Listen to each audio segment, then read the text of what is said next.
Good evening. Welcome to Borough Hall. There are 3 items on the agenda this evening. Please note that this hearing is being recorded to comply with the public law for transparency. It will be available for viewing on the Borough Presidents website, brooklyn-usa.org, or on the One Brooklyn channel on YouTube. Web viewers may submit timely comments to Ask Eric at brooklynbp.nyc.gov for Borough President Adams' consideration.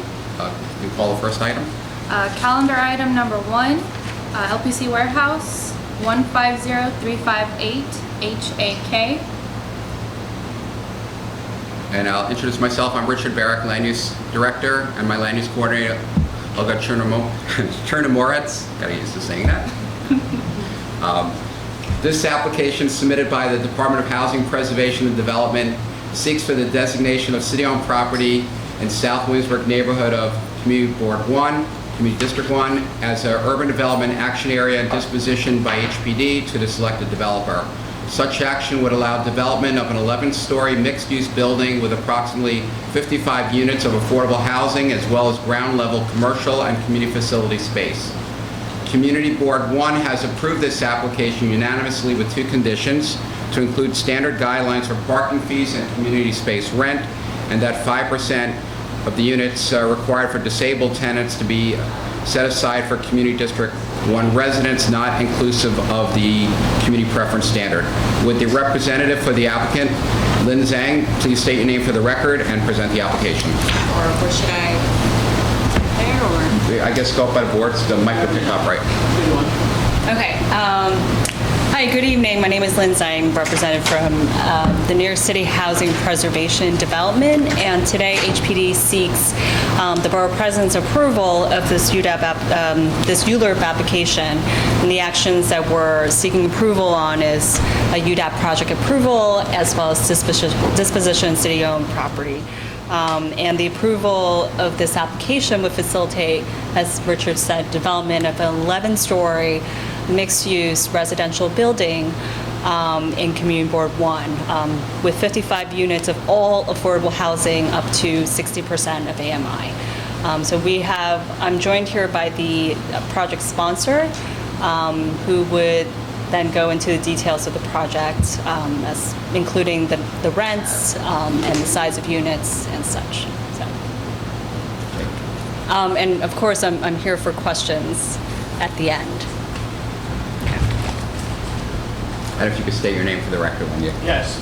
I'm Mario Persida, and we are here as the sponsor or developer of the project. Okay, and I handed out to you all a book, an 8.5 by 11 of the project with basically renderings, representative floor plans, some specific incomes levels for the development and rents, and some other features that we are incorporating into the project. So development exists at the corner of South 5th and Berry Street. We developed the property approximately 2 blocks to the west at the corner of South 5th and Wythe Avenue. So we know the neighborhood well, or reasonably well. The proposed development has retail, community facility, and the main entrance to the building on South 5th Street. It's approximately 3,400 square feet of retail to the eastern end of the property, approximately 1,100 square feet of community facility to the southern end of the property, and then we have the entrance coming right in the middle of the two between the retail and the community facility space. Property on the corner is currently being developed as a market rate rental property. We have spoken to our neighbors in the adjacent building. We think we have happy neighbors, and that's always an important thing. We also have parking as required by the zoning requirements at the rear entering off of Berry Street. I believe there's parking currently for 14 vehicles. It is accessory parking solely for the use of the residents in the building. So they are our exclusive market. The buffer between the parking space and the rear entrance to the building is outdoor garden space. As you can see in the rendering, the building terraces along the front. It holds the street line at the ground level, and in fact, while it's subtle, if you look at the plan, you'll see that the building has a serrated front that sort of steps down the street. And I think, if I'm not mistaken, we have an entrance, there are 3 sort of separate level entrances to take into account the slope of the street on South 5th. Our floor plans, well, there's a bigger floor plan, how about that? Our floor plans on the residential tower, or the main part of the residential building, vary, and they vary due to the setback. Essentially, I guess we have somewhere between 5 and I think the most number of units on any particular floor is 5, if I'm not mistaken. The building will be brick on the front, combination of brick and stucco at the top, and essentially the building is, from a coloristic standpoint, white on the back. We think the brick chosen for the building blends in well with the neighborhood. The windows meet the E designation requirements as set forth in which particular document? They meet the E designations for the area. Okay, if you flip to what we call tab A, or page 1 towards the back of the book, it speaks to who's income eligible and what the approximate rents are by household, and this is predicated upon 2015 rents. But the building is essentially being marketed to families or households earning less than 60% of AMI. I think our tiers, if I'm not mistaken, are generally, they go down as low as 30, Peter? No, we have 50, 60, and then we have units available for runaway homeless tenants who would earn probably on average about 30. Okay. So essentially, our rents for those earning at 60% or less, or 58% of AMI, studios will be renting at approximately $785 a month. 1 bedrooms from under $850, the 2s at just over $1,000, and 3 bedrooms at $1,175, and that's predicated upon today's rents.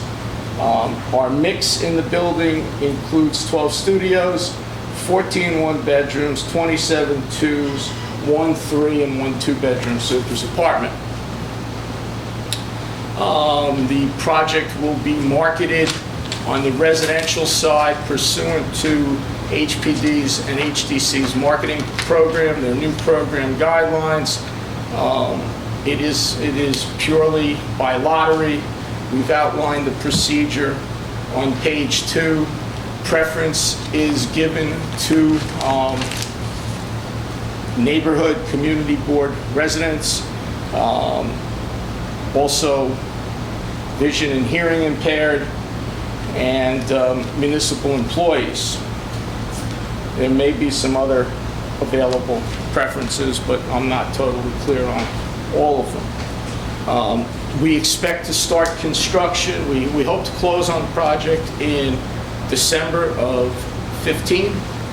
We are currently in process of doing some archaeological studies, asbestos removal, and about to start demolition within, I guess, the next 30 to 45 days. We are currently in the process of obtaining plan approval from the building department. We think we will start construction in January of 16, hope to complete in the first quarter of 17, which will put us into marketing in the first quarter, late fourth quarter of 16, early first quarter of 17.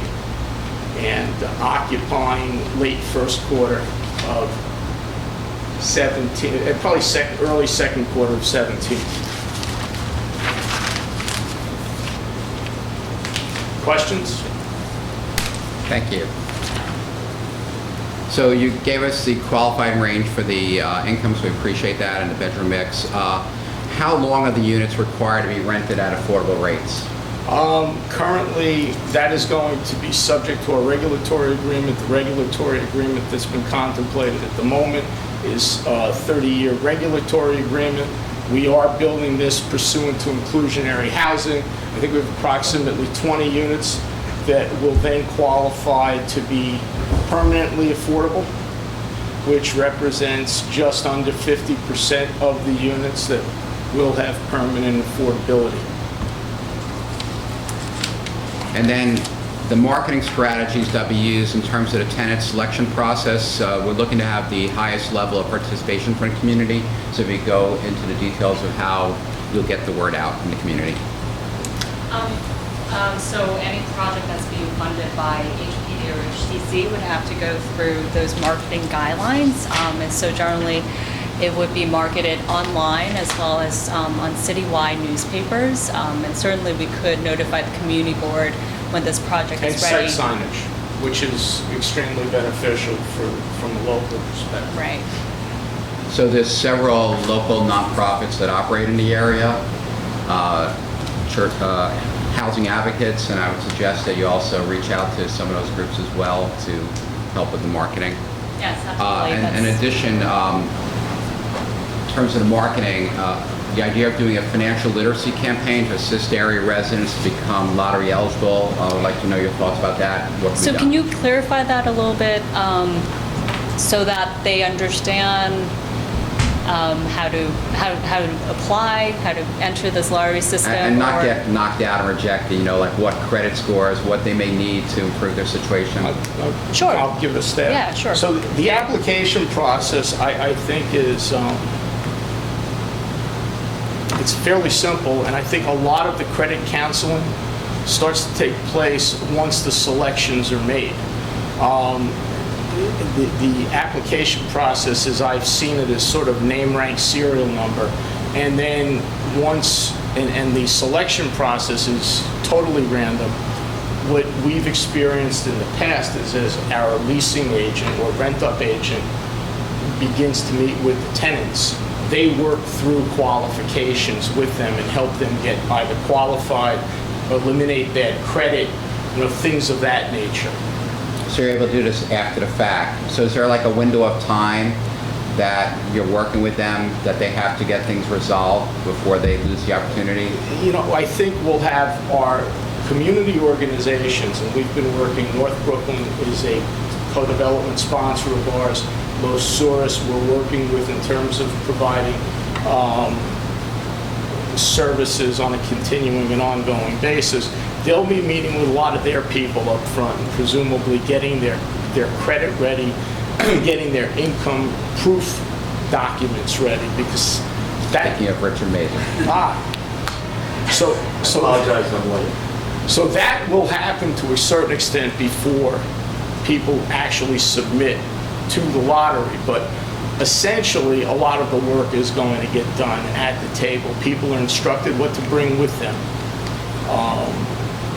And then the leasing agents or the renting agents do go through in fairly good specificity what they are required to have. And, you know, they don't get rejected outright. Some people get sent back. It's a relatively small pool that we're dealing with in terms of, you know, we have 55 units. So there's a sufficient amount of time for hand-holding. We're not sitting here looking to lease up 150 units and sort of plow through and get candidates qualified. So I think, you know, there's more than adequate time for that, but we will do. But if you're able to do sessions through those community groups in advance so they could work in the neighborhood. We've already spoken. North Brooklyn's plan will be ready to do it. Los Suris will be ready to do it. So yes. Thank you. And then since the 2005 rezoning of Williamsburg, Greenpoint, and waterfront neighborhoods, displacement has been certainly a characteristic of the area. And what steps is HPD prepared to take to ensure that the site is included as part of the city's policy to extend local community preference to those who have been displaced from the neighborhood since 2005 rezoning? Right, and I know this issue has come up before, but it's still being considered, our policy on extending this community preference to, displaced tenants and how do we qualify them. So that's being considered, and we'll get back to you on that. Appreciate Can I that. address anything? You could answer the question if you like. Yeah, because as the And say your name for the record, Richard. Richard Mazer, North Brooklyn Development Corporation.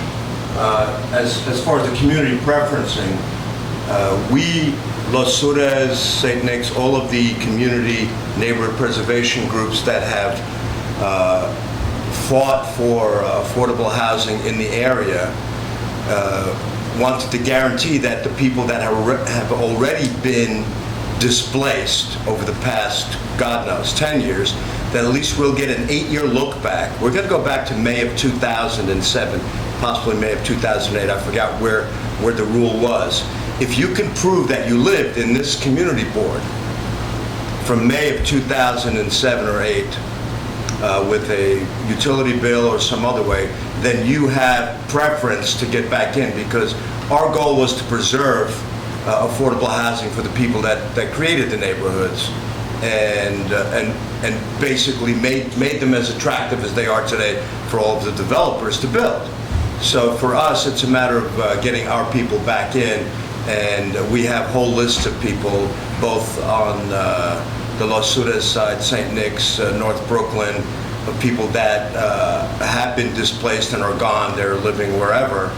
So we intend on bringing back an original population that had existed there for the past 50 years. And to the extent that HPD can memorialize. Yeah, so thanks, Rich, for that. And, obviously, we want to do as much as we can for displaced tenants, but as sort of an agency-wide policy, that we would have to get back. We'll have to get back to you on that. Would like a resolve certainly before the council votes. Yes, we hope so. Thanks. And it's the Borough President's policy to promote the use of sustainable, renewable energy resources focused on advancing a sustainable future in Brooklyn. It's the Borough President's policy also to promote practices to retain stormwater runoff. What consideration has been given in the design of this, possibly in cooperation with DEP, the Mayor's Office of Sustainability, NYSERDA, NYPA, towards incorporating solar panels, given the height of the building, the openness, close proximity to the river, wind turbines, like you can almost see out the window, and our green, white, blue roofs in your design. I think I'll take it. Mario can take it. Yes. Okay, so in the last page of the handout,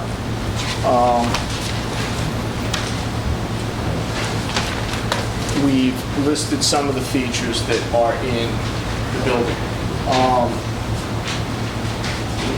New York has taken a very proactive position towards conservation and towards sustainability. The litmus test seems to be, at the moment at least, with the HPD project's Enterprise Green Community Guidelines. There's a baseline score for Enterprise Green Communities. We exceed their baseline score by about 20 points. We are not using wind turbines. We are not using, what was the other one? Solar panels. We've quite frankly not seen the cost-benefit analysis when we've done that. We are using a reflective roof. The windows are the rating on the windows in order to meet the sound level the interior sound level requirements is considerable on the project. I can't cite chapter and verse, but the number's pretty high.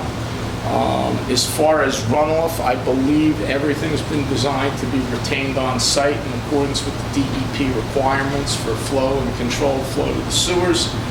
Of course, we're using Energy Star appliances. We've taken a position on ventilation where we are individually ventilating each apartment through the outside, which studies say produces better indoor air quality. So we think we've got a pretty good bunch of measures there. Thank you. And finally, as a means to maximize the community benefit, to what extent are you prepared to work with Community Board 1 to identify sites to plant the required trees that you're not able to plant on site? So we are happy to work with Board 1 in conjunction with the Parks Department. We have, what, 7 off-site that are required? 7 total. 7 total. How many on-site? 4 are on-site, 3 are off-site. So we have 3 off-site trees to plant with parks. So, if we can get a happy meeting with parks and the community board, we're happy to. Can I add something? Sure, again. Richard Mazer again. As part of our work with the community, North Brooklyn is an administrator for the Greenpoint Community Environmental Fund, and we have a lot of environmental programs that we're bringing into the community, and whether it's Trees New York or whomever, one of our constant mantras is to green the whole community board. So that if I know we talk about 3 trees or 4 trees, but we will look for sites and bring in the proper resources to plant as many trees as possible, as close to this project as possible. Okay, thank you. No further questions. I have no one signed up to speak on this item. Is there anybody who would like to speak on this item? Okay. Oh, I'm sorry, actually, one other question before I get to that, I realize. Borough Presidents' policy is to maximize job opportunities for Brooklynites with local businesses. If you could outline what steps being taken to ensure the inclusion of and participation of MWBE and local business enterprises in the construction of the development of the site. Okay, my construction company, Proceeded Construction Corp., will be building the project. We're an open shop general contractor. We recruit, we have many trades that work for us in Brooklyn, that are headquartered in Brooklyn or throughout the city. We do local outreach as a matter of course. Our projects typically are seeing, from an MWBE ownership perspective, in the vicinity of about 30% of M or WBE trades on total contract value, which when you look at it from a trade contract value is pretty high, because there's a fair amount of things that are just supplied, like appliances or plank or things like that. So we're proud of our record with community and local hiring. We are proud of our record of fair wages and living wages for our workers. And we do our outreach, and we outreach both on the employment side as well as on the sub side. Thank you. Okay, you can state your name for the record. Bill Wilkins, Director of Local Economic Development for the Local Development Corporation of East New York. I think it's a great project. I just wanted to share and really underscore and highlight the point that you brought up as it relates to housing readiness. We're finding that to be a key component. Working with populations that are challenged financially, you have to do the work on the front end. It's almost like more mature families getting ready for a mortgage, and you can't wait to the lottery system, because then a lot of them tend to be bumped out.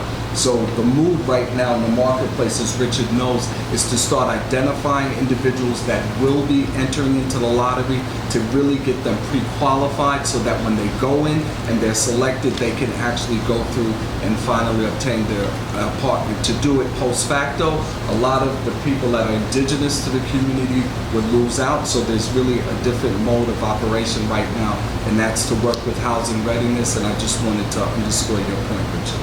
Thank you. Thank you. Okay, no further speakers. I'll close the first item. Okay, on calendar, next item. Calendar item number 2, 115 Williams Avenue, 150380 HAK. This application submitted by the Department of Housing Preservation and Development seeks the designation of city-owned property within Community District 5 as an urban development action area, dispositioned by HPD to Watkins Poultry Merchants of New York, Inc. Such action would facilitate the enlargement of an adjacent truck parking lot, allowing for larger trucks and easier maneuverability, ultimately improving the overall daily operations of the business. Community Board 5 has approved this application unanimously. Would the representative for this application, Ling Zhang, please state your name for the record and present the application. Hi again, Lynn Zhang from New York City Housing Preservation You Development. need a moment to do boards, or you're good? Are these yours or these? Okay, oh, these are actually for. Which one do you want?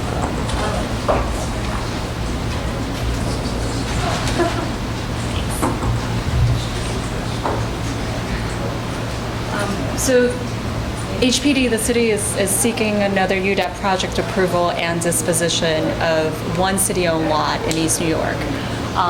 So for this project, the existing condition is a two-story vacant building that's been vacant for over 10 years.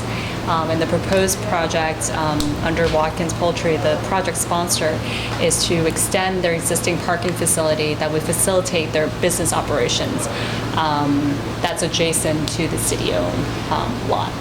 So Jeff Lano, who he is the manager at Watkins Poultry, he would kind of talk about the business operations and day-to-day. Then if you could state your name for the record. Hi, my name is Jeffrey Lano. I'm manager with Watkins Poultry. We currently own this property and this adjacent vacant lot that basically this property, 115 Williams, would join those two properties. It's a building that's been abandoned for nearly a decade. It's run down. It's basically been useless for the last close to 10 years. We are a distributor of live poultry.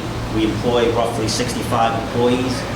When we moved to the area, well over in 2001, we had about just a little over 10 employees. Now we have roughly 65. We hire 85% of our workforce are members of the local community. They either ride a bike there, take a one-stop train, or walk to work. We pay a wage that is a starting wage that is significantly higher than minimum wage.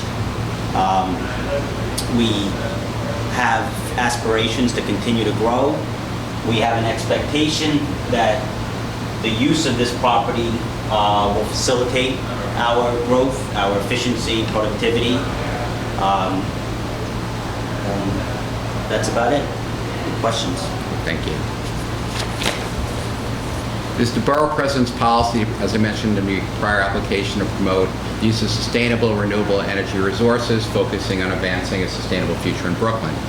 What consideration has Watkins, possibly in cooperation of the Mayor's Office of Sustainability, NYSERDA, and NYPRA, taken towards incorporating, for example, solar canopies like we found in the parking lot of Whole Foods in the design of the truck lot expansion?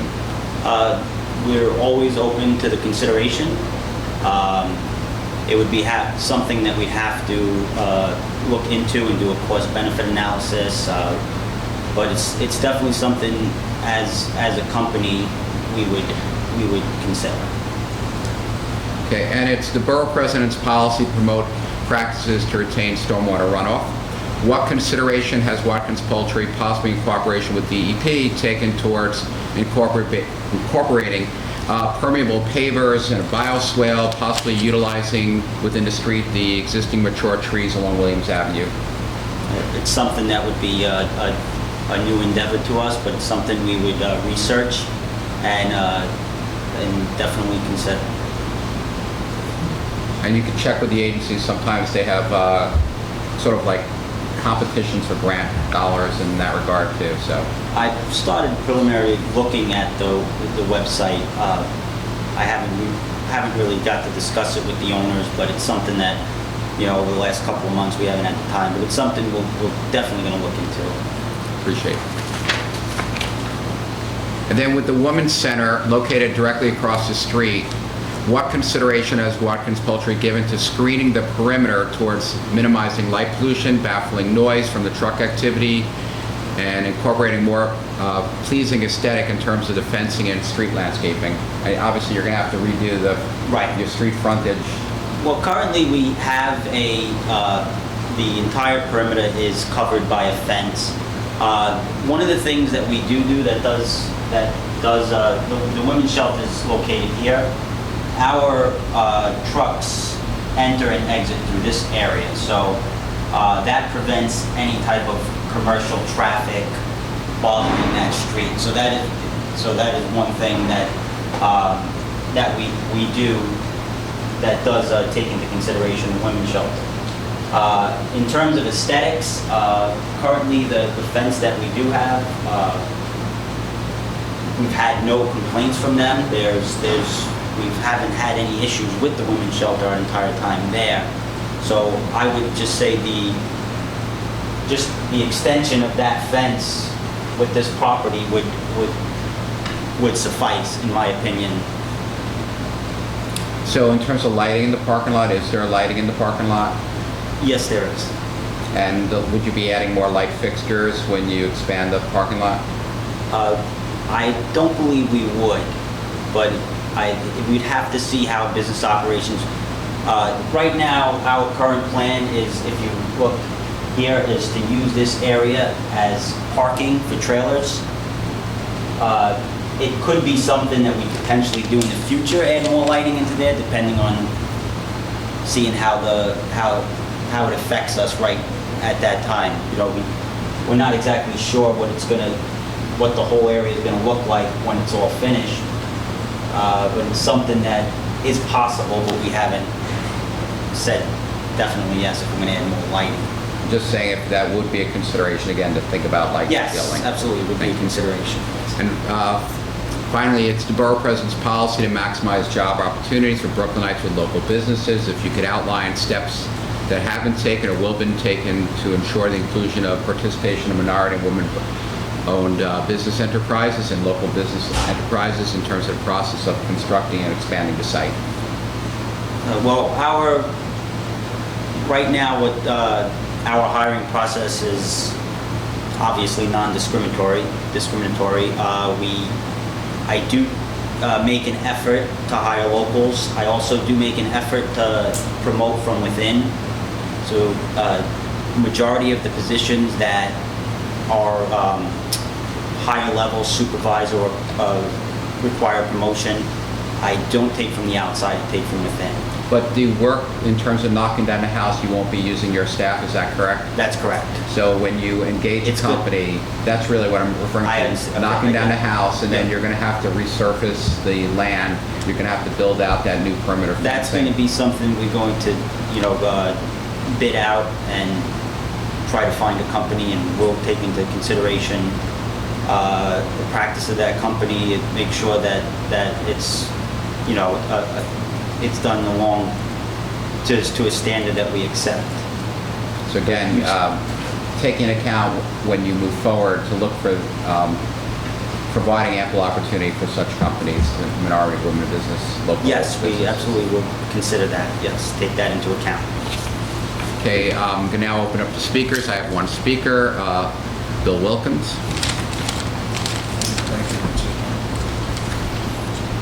Richard. As stated, I'm Bill Wilkins. I'm the Director of Economic Development for the Local Development Corporation of East New York. For 35 years, we've been growing business, changing lives, and strengthening communities. As you know, we're the first in-place industrial park, the first industrial bid, and the first designated Empire Zone. Today before you is Watkins Poultry. They are one of the success stories from East Brooklyn. Watkins is a street in Brownsville where the firm originated and grew back in '98 when we were very successful with helping shepherd them through EDC with a 51,000 square foot land acquisition sale where they're presently located. So this is something that we're encouraged. We've seen the growth as far as the capital investment, as far as the employee growth. One of the benefits that we have with Watkins Poultry is that primarily the industrial park works on an A shift, sometimes extended to B. but Watkins gives us some activity and visibility on that C shift because they have trailer trucks that actually come in very early in the morning. So at least it gives us some activity in our industrial park, which is coveted because we're also prone to having a lot of dump outs. They've been a good addition to the East Brooklyn family. And one thing that we're very mindful of now is regeneration as opposed to displacement in other entities. We like to see our businesses grow. As you know, this property is right next door to them.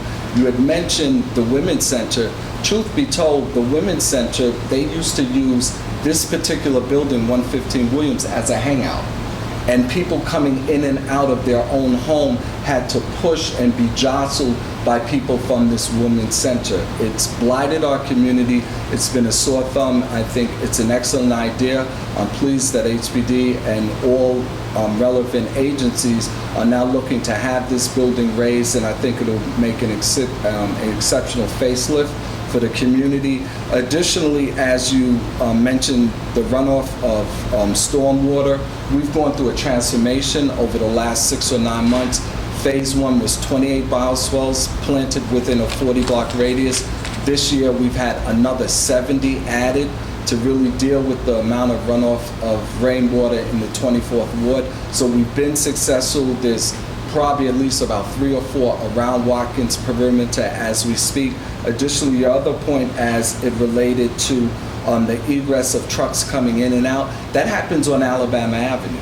Their trucks is right next to Old Williamsburg, and they come in on Alabama Avenue. As you know, this property is on Williams Avenue. So I just like, as far as the East Brooklyn bid and the Local Development Corporation of East New York proudly support this application. Thank you.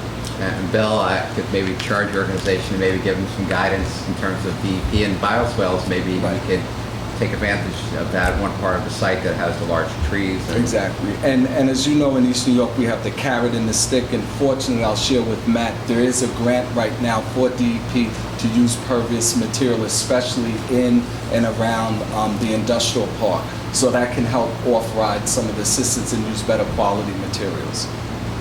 Thank you. Thank you. Okay, no other speakers, so I'm going to close the item. Item number 2 is now closed. Calendar item number 3, disposition of city-owned property, 150339 PPK. This application submitted by the Department of Citywide Administrative Services seeks disposition approval for 2 city-owned properties, 93A Star Street and 9 Moffett Street in the neighborhood of Bushwick within Community District 4. Community Board 4 has not yet voted on the application. So the Borough President will be holding off making any decisions until the Community Board intends to meet on July 15th. So if the Board votes that night, we'll make a recommendation shortly after. Would the representative for this application, Kyle Daniels, please state your name for the record and present the application? Yes, good evening. My name is Kyle Daniels, and I'm a city planner with the Department of Citywide Administrative Services, or DCAS. First, thank you for the opportunity to speak about this application today. Before I discuss the ULURP, I'd just like to give a little background on our agency because it's not one of the better known agencies in the city. We are primarily a support agency. We do all the citywide purchasing. For example, we purchase all the vehicles for city agencies. We administer the civil service exams, and we also have a real estate unit, which is where I work.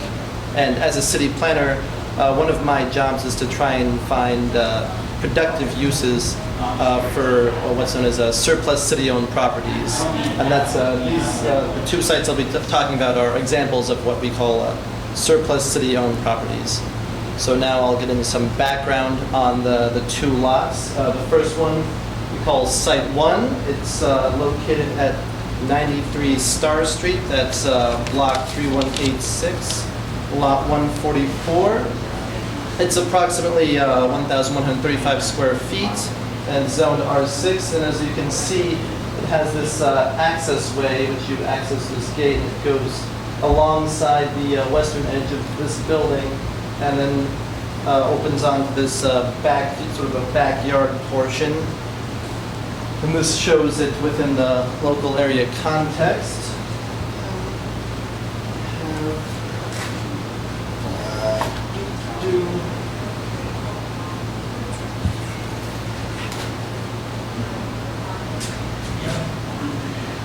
Site 2 is at 9 Moffett Street, block 3438, lot 63. It's about 1,667 square feet, and it's also zoned R6, and it's just this vacant fenced lot that you see there. So, give some further background on the lots. Going back to Site 1, it was originally part of old Lot 44, that is to say, the backyard and this building were originally part of one lot. It was reapportioned in 1971, so Lot 44 is split into new Lot 44 and then Lot 144, which you can see here. And then the city acquired Lot 144 in 1986 through in-rem tax foreclosure. In 1999, the Department of Housing Preservation Development, they demolished there was like a small structure there, they demolished that. And then in 2013, DCAS entered into a short-term lease with the owner of Lot 44. He was interested in using this backyard area behind his building. So he's now leasing that property from us. Site 2, the Moffett Street site, the city also acquired this site through in-rem tax foreclosure in 1979. It was and continues to be an empty lot with no structures, and DCAS erected a fence around the lot in 2004. So for this application, we're seeking disposition approval. We would seek to dispose of the properties in a manner consistent with the city charter. There are currently no plans associated with these properties, but the disposition approval would give DCAS the flexibility to dispose of these properties in the future. And now I'll be happy to answer any questions. Thank you. So given Bushwick's blooming real estate climate, Borough President is concerned about the possibility of displacement. Depending on which adjacent property owner might acquire 93A Star Street, in accordance with the R6 zoning, the additional development rights might result in the acquisition being inviting for the adjacent properties to become a development site. This ultimately results in displacement of current residents. The lot in front of the site contains no residential units, as your picture clearly showed, and the current owner of that building holds, as you mentioned, the short-term lease. And if they were to be successful in purchasing the property, there would be no displacement potential. So what limitation is DCAS prepared to incorporate in order to prevent a scenario resulting in displacement? Well, yeah, in terms of the owner of Lot 44 here, there is a program known as Sail Away, which we expect it's a piece of state authorized legislation allows DCAS to dispose of properties which are undevelopable on their own to adjacent property owners. We expect this program to be renewed by the state, and given its small size and awkward configuration, we generally consider that property not be developable on its own, and the owner of Lot 44 has expressed interest in acquiring this lot through the Sail Away program. And so if given disposition approval, then we would likely pursue that avenue. So you mentioned the state legislation, so is it not in effect now? Is there a gap period and we're waiting for it to be resumed? Or is it that we just merely need it to be extended so by the time of the disposition? My latest understanding is there's a small gap period. We're waiting for it to be renewed for several more years. Okay, and even though there are multiple adjacent properties, that process allows you to pick and choose which adjacent party to dispose it to if that person wants to acquire it? According to the Sail Away, we are required to inform all adjacent property owners of the option to purchase the property. However, it is up to the discretion of the agency as to which owner is ultimately selected. Perfect. Thank you.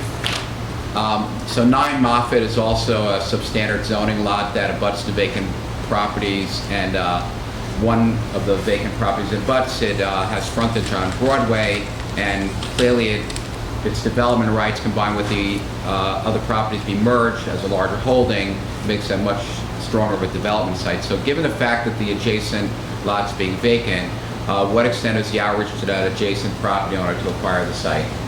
So DCAS has not done any outreach to any adjacent owners for this property. No one's expressed interest at this point in leasing or acquiring it, and it is the policy of DCAS to not proactively engage in outreach to adjacent owners unless there's something like sale away, which we are undertaking. However, if we do receive ULURP approval to dispose of this lot, it is conceivable in the future that it could be included in a public auction at some point in the future, at which point DCAS, in accordance with the charter, would notify all adjacent property owners of the fact that the auction is coming up and this property would be included. So if the adjacent property owner was notified by someone else to suggest to contact DCAS, that could change the status where the sale away might make sense? Yes, that's possible. Just that you don't proactively approach that. Thank you. Okay, and then knowing the potential consequences of the site at 93 Star Street and knowing the best outcome for development of 9 Moffett Street site, what has to happen next then in order to have these properties be accordingly disposed by the city? Sure. So as post-ULURP. Sure. Post-ULURP, they said there's no fixed plans in place. However, it looks like the sale away option seems likely for the Star Street property. For the Moffett Street property, again, there are no fixed plans. However, the standard way that DCAS disposes of surplus city-owned property is through public auction. And so post-ULURP, there's currently no auction scheduled, but any future auction, we always review our portfolio and evaluate all the properties which are ULURP approved for disposition. And so if we do receive ULURP approval for this property, that would certainly be evaluated for inclusion in the next auction. Okay, thank you. I have no further questions. Any other speakers for this item? Okay, that being the case, the hearing is now closed. Thank you for participating in this public hearing. Borough President will review the applications that we heard today and will soon submit his recommendation to the City Planning Commission. The Borough President would like to take opportunity to remind that the City Planning Commission will be holding a public hearing on these items. The hearing is now adjourned. It's official.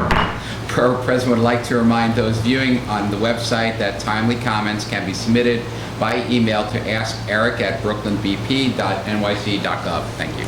Thank you.